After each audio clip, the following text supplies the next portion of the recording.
Joydan Lexan olib o'rnatgandim. 10 yil xizmat qiladi deyishgandi. Lekin 3 yilda sarg'ayib, chirishni boshlayapti. deb bitta obunachimiz bizga juda qiziq kommentariy yozibdilar. Hozir men sizlarga Lexanni nega teshilib va chirib ketishini 3 ta asosiy sababini aytib o'taman. Birinchi sababi arzon va sifatsiz Lexan olib qo'yadi ko'pchilik. O'shaning uchun ham Lexan juda tez sarg'ayadi. Ikkinchi eng asosiy sabablardan bittasi, mana ko'rayotganingizdek qo'limda Lexan, bu yog'ida yozuv tarafi bo'ladi. Orqa tarafda hech qanaqa yozuv bo'lmaydi. Buni bu yoqda quyoshdan saqlovchi, ultrafiolet nuridan saqlovchi plonkasi bo'ladi ustida, ya'ni ko'zga ko'rinmas plonkasi bo'ladi. Ko'rganingizda bu yoq tarafi, mana bu orqa tarafi.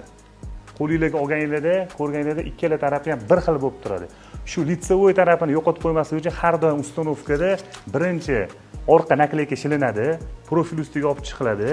Qotirilib bo'lgandan keyin esa mana bu oldi plonkasi shundoq shilib tashaladi.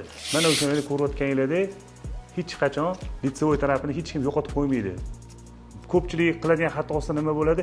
Kelganda ikkita taraflama plonkasini shilib tashlaydi, unda o'zi yo'qotib qo'yadi. Qaysi oldi, qaysi orqa.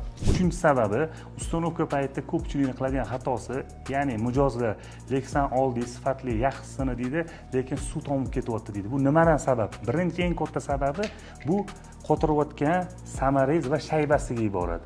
Ko'pchilik mana bu kiloli sotiladigan arzonchi shaybadan foydalanadi. Bu asosan tunkaga ishlatiladigan narsa.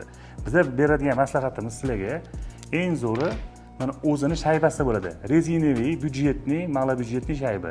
Bundan qotirsanglar bo'ladi. Bu shaxsan Lexanning o'ziniki. Xo'p, ikkinchi variantimiz terma shayba. Buni ko'rayotgan bo'lsangiz, Lexanning o'zini materialidan ishlab chiqarilgan narsa bo'ladi. Bunga kiradi, xo'p, o'zini paralon gubkasi, asosiy shayba va qopqog'i.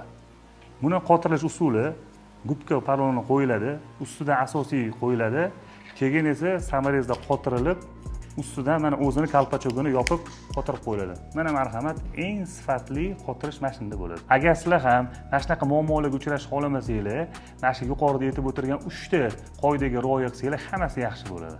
Agar sizga ham mana shunaqa sifatli 7 yildan 20 yilgacha bo'lgan Lexanlarimiz va professional ustalarimizdan ustanovka xizmati ham kerak bo'lsa, marhamat mana shu pastki raqamlarga qo'ng'iroq qiling.